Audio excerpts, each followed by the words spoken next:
பின்னாடி கடைசியா பாக்குறவங்கள பார்த்து போறவங்க போட்டுங்க.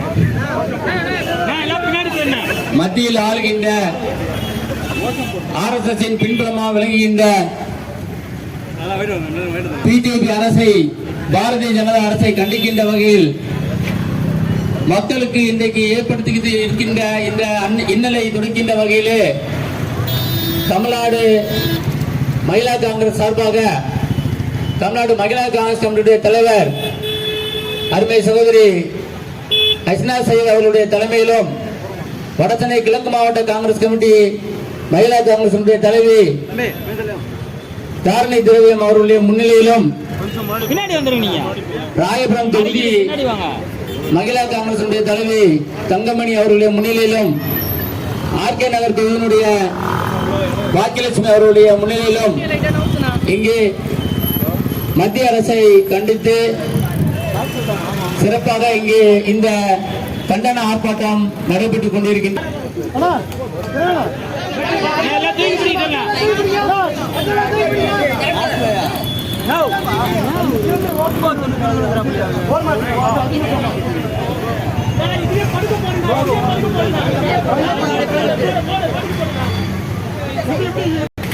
இந்த கண்டன ஆர்ப்பாட்டத்திற்கு சிறப்பாக ஏற்பாடு செய்து கொடுத்திருக்கும் அனைத்து காங்கிரஸ் கட்சியின் நிர்வாகிகளுக்கும் நன்றிகள். முக்கியமாக இந்த நிகழ்ச்சிக்கு தலைமையேற்று நடத்தி கொண்டிருக்கும் தமிழ்நாடு மகளிர் காங்கிரஸ் சார்பாக நான் இங்கே வந்திருக்கின்றேன். இதில் முன்னிலை வகித்து இந்த நிகழ்ச்சியை சிறப்பாக ஏற்பாடு செய்திருக்கும் வடசென்னை கிழக்கு மாவட்ட தலைவி தாரணி திரவியம் அவர்களுக்கும், நம்முடைய கவுன்சிலர் அண்ணன் திரவியம் அவர்களுக்கும் மற்றும் இந்த பகுதியை சார்ந்த அனைத்து காங்கிரஸ் கட்சியின் நிர்வாகிகளுக்கும் நன்றிகள். மத்தியில் நம்ம எல்லாம் ஒரு கொடுங்கோல் ஆட்சி ஆண்டு கொண்டிருக்கின்றது.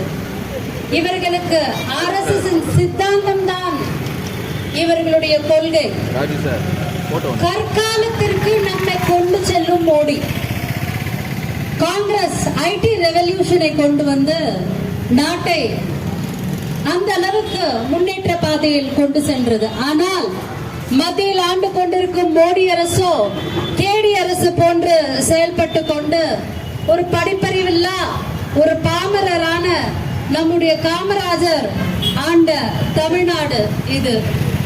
படிப்பு என்பது ஒரு பெரிய அவசியம் இல்லை என்று நிரூபித்த அதிமேதாவிகள் எல்லாம் வாழ்ந்த இந்திய பூமி இது.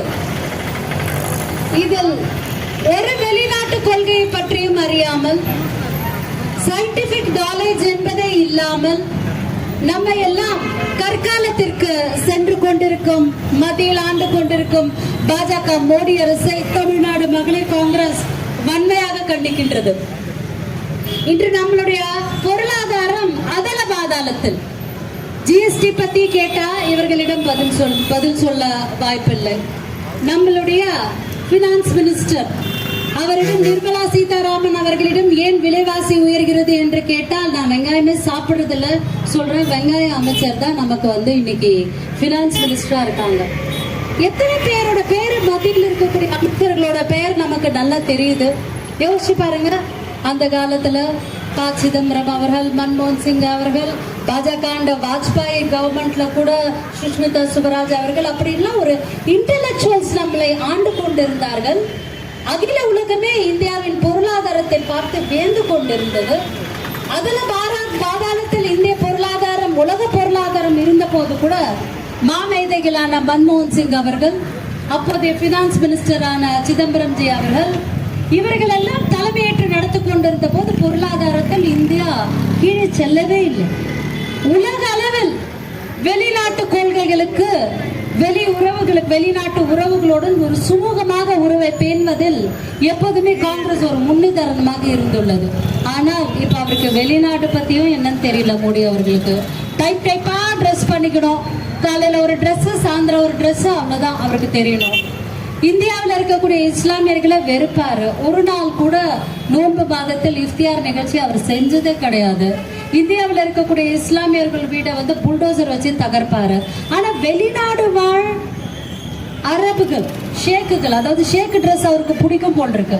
அங்கே போனால் அவர்களை கட்டி அணைத்துக் கொள்வார். இவருடைய தவறான வெளிநாட்டு கொள்கைகள் அதுதான் இன்னைக்கு இந்த அளவுக்கு நமக்கு எரிவாயு தட்டுப்பாடு ஏற்பட்டு இருக்கக்கூடிய ஒரு பெரிய காரணம். கொரோனா காலம் போன்ற காலத்தை நாம் நோக்கி சென்று விட போறோமோ என்று அனைவருக்கும் ஒரு பயம் வந்துள்ளது. என்ன விலைவாசி உயர்வுங்க, கேஸ் சிலிண்டர் விலை, கமர்ஷியல் சிலிண்டர் இல்லவே இல்லைன்றாங்க. 2000ல என்னைக்குமே கமர்ஷியல் சிலிண்டர் ஆனதே கிடையாது. நேற்று நோன்பு திறந்து விட்டு ட்ரிப்ளிகேன் சத்தியமூர்த்தி பவன்ல பின்னாடி இருக்கக்கூடிய A2Bக்கு சாப்பிடுறதுக்கு போனோம்.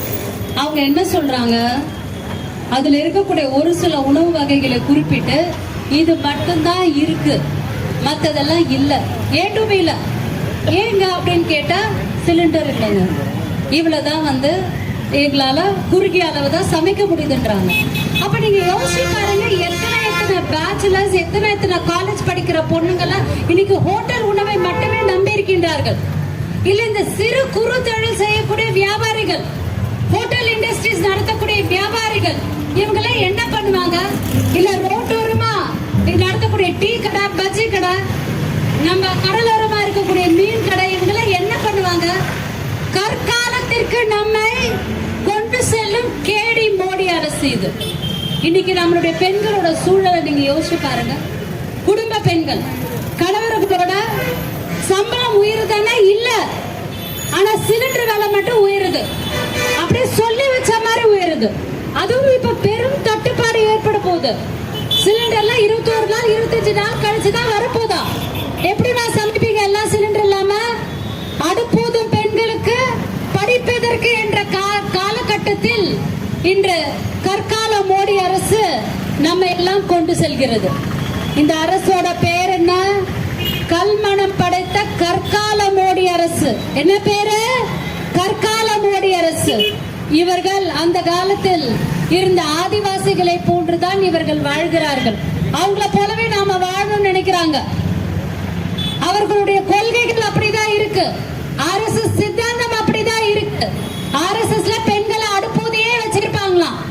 அந்த மாதிரி ஒரு தொலைநோக்கு பார்வை இல்லாமல் யூபில எல்லாம் இன்னைக்கும் போனீங்கன்னா பெண்கள் அடுப்பு ஊதிட்டே தான் இருப்பாங்க. ஃப்ரீ சிலிண்டர்னு சொல்றாங்க, அங்க ஃப்ரீ சிலிண்டர்லாம் கிடைக்கிறது கிடையாது. அந்த அளவுக்கு ஏழ்மை.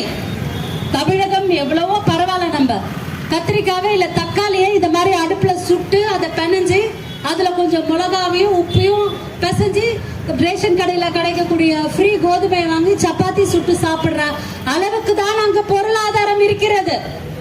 அந்த அடுப்பை ஊதுற மாதிரி இன்று இந்தியா முழுவதும் பெண்கள் அடுப்பூத வேண்டும் என்று நினைக்கிறார்களா? அப்பதான் நாங்க படிக்க மாட்டோம் நினைக்கிறார்களா? அப்பதான் நாங்க கல்வி அறிவே இல்லாம வீட்டிலேயே முடக்கணும் நினைக்கிறார்களா? பெண் உரிமை, பெண்களுக்கான உரிமையை, முக்கியமாக குடும்பத்தில் இருக்கக்கூடிய பெண்களுக்கான உரிமையை, எங்களுடைய ஜனநாயக உரிமையை தட்டி படிக்கும் இந்த கற்கால மோடி அரசை தமிழ்நாடு மகளிர் காங்கிரஸ் சார்பாக வன்மையாக கண்டிக்கின்றோம். இன்னைக்கு கமர்ஷியல் சிலிண்டர் விலை பாருங்க, 2000க்கு மேல என்னைக்குதான் நீங்க கமர்ஷியல் சிலிண்டர் விலை உயர்ந்து பார்த்திருக்கீங்களா? இந்த அளவுக்கு நமக்கு ஒரு ஸ்ட்ராட்டஜி இல்லாம எப்படி இருக்க முடியும்? நம்ம அமெரிக்காவுடைய ட்ரம்ப் தான் இவருக்கு நண்பர். அமெரிக்காவுடைய ட்ரம்புக்கே பாதி நேரம் அவர் என்ன பேசுறாரு என்ன பண்றாருன்னே புரியறது இல்ல. ஒரு இஸ்லாமிய நாடு, நோன்பு மாதம், புனிதமான மாதம், ரமலான் மாதம், அங்க மக்கள், இஸ்லாமிய மக்கள் ஹஜ்ஜுக்கும் உம்ராக்கும் செல்லக்கூடிய மாதத்துல என்ன ஒரு சாடிஸ்டா இருப்பான் ட்ரம்ப். அப்ப போய் அடிச்சிருக்கான், அதுவும் ஒரு வயதான முதியவர். அயத்துல்லா அவர்கள் இவனெல்லாம் பார்த்து பயப்படுறவர் கிடையாது. அலி ரசூலுல்லா போல் அவர் வாழ்ந்தவர், ஹுசைன் அலைஹிஸ்ஸலாம் போல் அவர் மாண்டவர் என்பதுதான் உண்மை.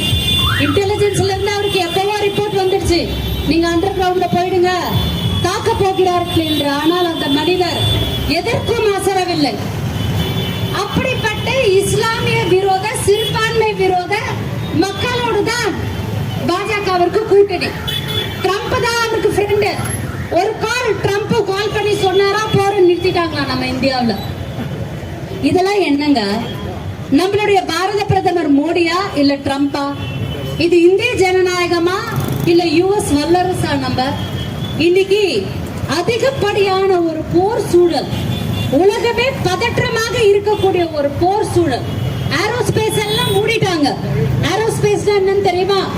இப்போ நமக்கு எப்படி இப்படி டிராபிக் போலீஸ் இருக்கோ, டிராபிக்ல நம்மள எப்படி பஸ் ஆட்டோ எல்லாம் கண்ட்ரோல் பண்ணிட்டு இருக்காங்களோ, அது மாதிரி ஏரோஸ்பேஸ கண்ட்ரோல் பண்ணக்கூடிய ஒரு வணிகம், வானத்துல நடக்கக்கூடிய ஒரு வணிகம், அது போலவே கடல்ல நடக்கக்கூடிய ஒரு வணிகம், அதெல்லாம் க்ளோஸ் பண்ணிட்டாங்க. அப்ப பிளைட் எங்க பறக்கும், கப்பல் எங்க போகும், நமக்கு எப்படி எண்ணெய் கிடைக்கும், நமக்கு எப்படி எரிவாயு கிடைக்கும் அப்படிங்கறதெல்லாம் மோடி அரசு முன்கூட்டியே யோசிக்காதா? உங்களுடைய கொள்கைகள் தான் என்ன? இந்த நாட்டு மக்களை, முக்கியமாக பெண்களை வன்கொடுமை செய்வதுதான் உங்களுடைய பாலிசி. பாலியல் வன்கொடுமை செய்தவர்களை நீங்கள் கைது செய்கிறீர்கள், அதுக்கப்புறம் நீங்களே அவர்களை ரிலீஸ் பண்ணிட்டு அவர்களுக்கு மாலை போட்டு வரவேற்கிறீர்கள். குஜராத் பில்கிஸ் பானு இன்சிடென்ட் யாருன்னா மறந்திருக்க முடியுமானா முடியாது. கர்நாடகா பிரஜ்வல் ரேவண்ணா மேட்டரை யாருன்னா மறந்திருக்க முடியுமானா முடியாது. ஹாத்ரஸ் என்ன, லக்கிம்பூர் என்ன, உன்னாவு என்ன, இப்படியெல்லாம் பெண்களை அடக்கி ஆள்வதே பாஜகவின் கொள்கை. அப்படிப்பட்ட ஒரு அடக்குமுறைக்கு தான் எங்களை இங்கு கொண்டு வந்து விட்டுள்ளீர்கள். சிலிண்டர் இல்லாம எப்படி நாங்கள் சமைப்போம்? நாங்கள் சமைத்தாதானே வெளியில போய் ஆண்கள் வேலை செய்ய முடியும். அப்ப நீ வீட்டுல இருந்தே அடுப்பு ஊதுன்றீங்களா? அப்ப பெண்கள் என்பவர்கள் சமைக்கதான் பிறந்திருக்கோமா? இந்த உலகத்துல எந்த 5 ஸ்டார் ஹோட்டல் நீங்க போனீங்கனாலும் ஃபேமஸ் செஃப், பெரிய செஃப், அங்க இருக்கக்கூடிய சமையல்காரர் ஆண் தான் என்பதை ஏனோ மோடி அடிக்கடி மறந்து விடுகிறார். அவரை வந்து நம்ம அடுப்பு ஊத சொல்லலாமா? சொல்லலாமா? சொல்லலாம். அவர் வீட்டுல இருக்கக்கூடிய சிலிண்டர் எல்லாம் பேன் பண்ணிட்டு நீங்க அடுப்பு ஊதி சமைங்கள் என்று சொல்லலாம். ஒரு காலத்துல மன்மோகன் சிங் அவர்களுக்கு புடவை அடைத்த கட்சி தானே நன்றியாக ஊத்துது.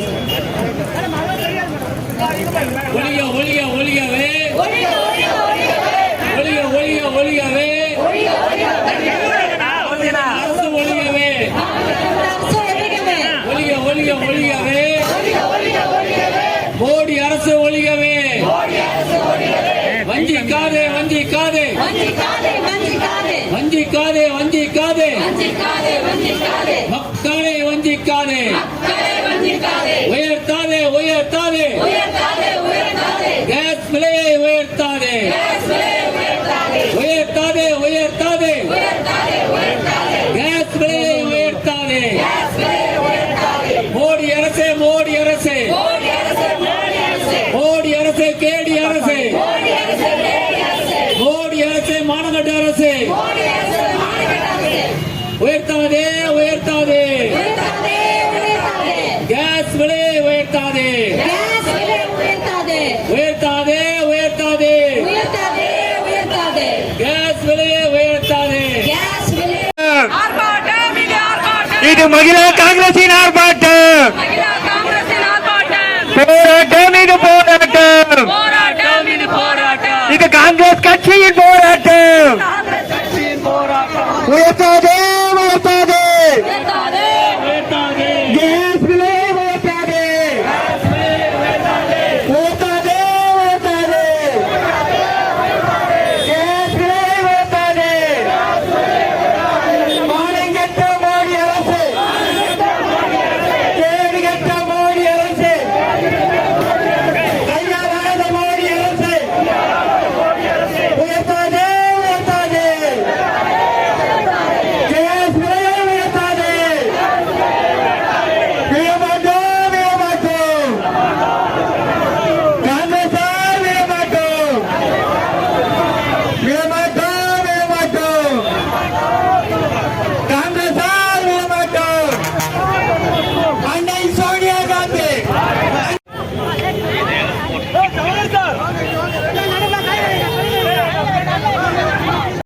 மோடி அரசு, கேடுகெட்ட மோடி அரசு, கையாளாத மோடி அரசு,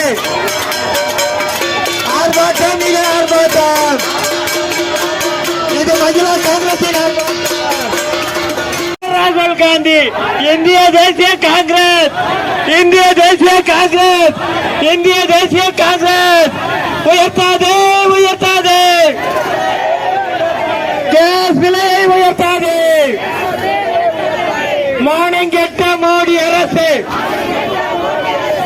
கேடு கெட்ட மோடி அரசு கையாளாத மோடி அரசு ஆர்ப்பாட்டம் இது ஆர்ப்பாட்டம் இது மகிழா காங்கிரசின் ஆர்ப்பாட்டம் போராட்டம் இது போராட்டம் இது மகிழா காங்கிரசின் போராட்டம் விடமாட்டோம் விடமாட்டோம் காங்கிரசார் விடமாட்டோம் விடமாட்டோம் விடமாட்டோம் காங்கிரசார் விடமாட்டோம் உயர்த்தாதே உயர்த்தாதே கேஸ் விலை உயர்த்தாதே மானங்கெட்ட மோடி அரசு கேடு கெட்ட மோடி அரசு கையாளாத மோடி அரசு ஆர்ப்பாட்டம் இது ஆர்ப்பாட்டம் இது காங்கிரஸ் கட்சியின் ஆர்ப்பாட்டம் போராட்டம் இது போராட்டம் இது மகிழா காங்கிரசின் போராட்டம் நியாயம் தானா நியாயம் தானா கேஸ் விலையை உயர்த்தியது நியாயம் தானா நியாயம் தானா பதில் மோடி அரசு பதில் மோடி அரசு உயர்த்தாதே உயர்த்தாதே